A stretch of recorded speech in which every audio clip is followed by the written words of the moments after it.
Are you ever curious about my logo design process? Well, just like my beer label design, everything begins with a pencil. I sketch ideas by hand in pencil. And once the client picks a style,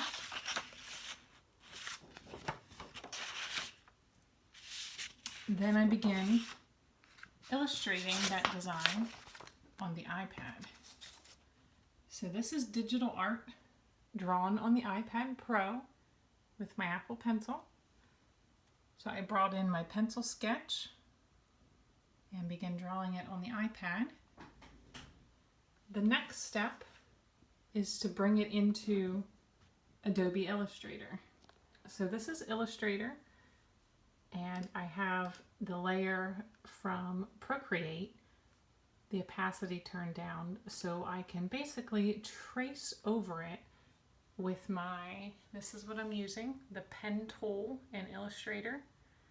This is what's going to create the line art and make the vector. So all these little points, let me turn off this layer and I'll select everything for you and go to outline mode. So all these little points, all these little handles are manually placed, manually drawn. There's no app, there's no quick process for this. This is how you create a logo.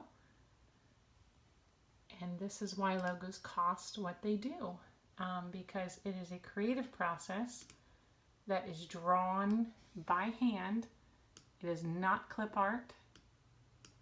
There is nothing else out there like it. I am telling the computer where to place these points, and I manipulate them.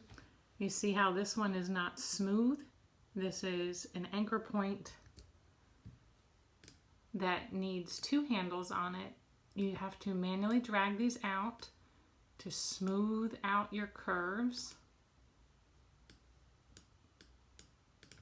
So all this takes some time. It can take hours and hours to get it just right.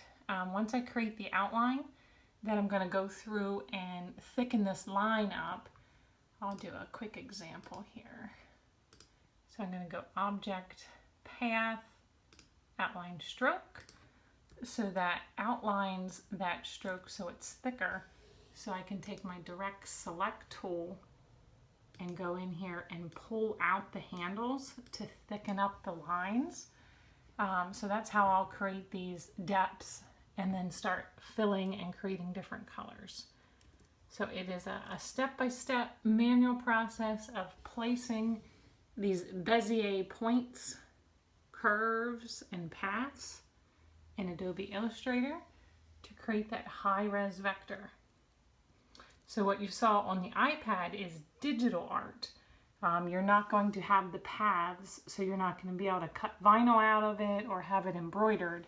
You want to create a vector for a strong logo design. So that's a sneak peek into my process.